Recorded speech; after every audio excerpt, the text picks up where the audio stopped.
name in tyre technology. Don't buy any other tyre when you can have a good year. We're going to go to People Are Strange. Time for... When you're a stranger. God, they're Yes. strange, Eddie. Oh. They are.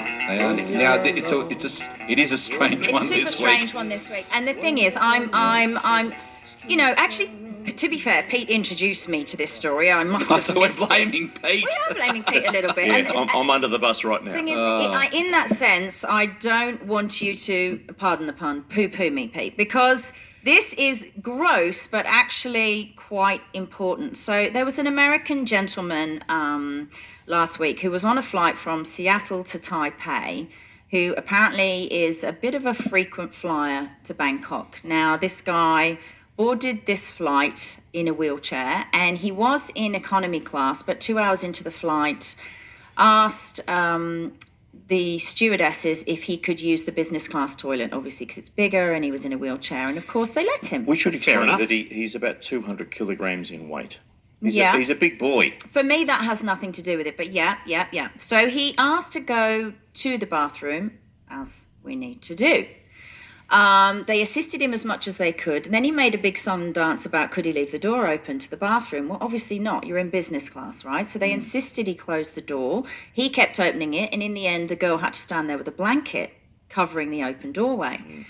Then, after he'd been to the bathroom, he insisted that the hostess This is gross. assist him and wipe him, right? This is very gross. Yeah, I'm not even going to say any more than that. And she refused, fair enough. And I just want to say to air hostesses and stewards out there, this just goes beyond any kind of human decency, right? You don't ask someone to do this for you. And if this guy was on a flight, unassisted, in a wheelchair, and I'm suspicious of that anyway, bearing in mind what's happened, they should take a carer with them. They should have someone with them if that's something, a basic human function that they need assisting with. So anyway, Absolutely. so she called the purser, who was also female, unfortunately, right?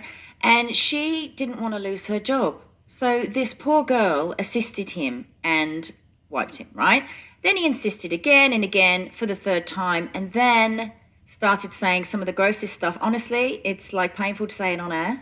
Yeah, and the flight attendants could have refused, but he was threatening to defecate in the aisle. That's right. He said he couldn't control himself. And also he was kicking up a massive fuss, and he was saying things like, you won't clean me. And honestly, it was just so brutal for this flight And he's assistant. done it before. He's got form. Yeah, he's been written up by airlines a lot. Should be And locked up.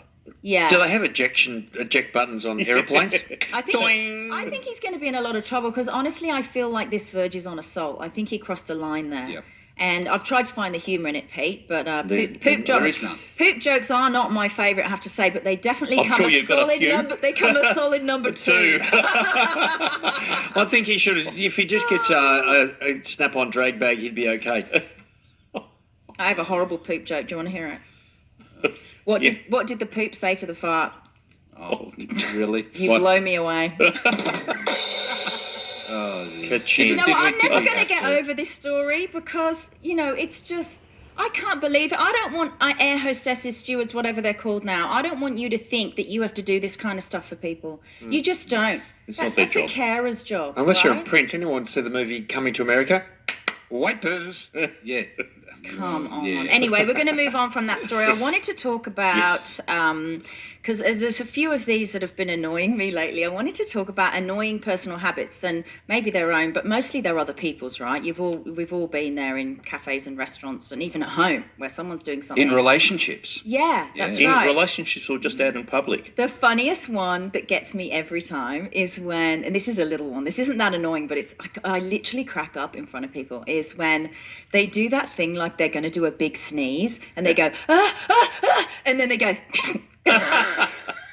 Big build-up, not much. yeah, So it's a bit of an anticlimax. Yeah. And I just crack A little up. squeak. It was that like a dolly? little squeak. But I think the most annoying one, Yeah. and I have this discussion at home with my children all the time, is eating with your mouth open. Oh. So they know that it's something that really annoys me. I just don't have the emotional strength to deal with. Can this be a public announcement today? Yeah, I'd like it to be. I don't have the strength to deal with people eating with their It's mouth doing that. Public open. mastication, you mean? I feel like, and when they try and talk to you as well, it's bad enough that they eat with it open. It's got the whole washing machine, and you can hear them chomp, chomp, chomp, right? But then, Wait for the spin cycle. Then it's the people that while they're doing that, they try and talk to you and have a conversation. Oh. And I feel like saying, spray that again, mate. Yeah.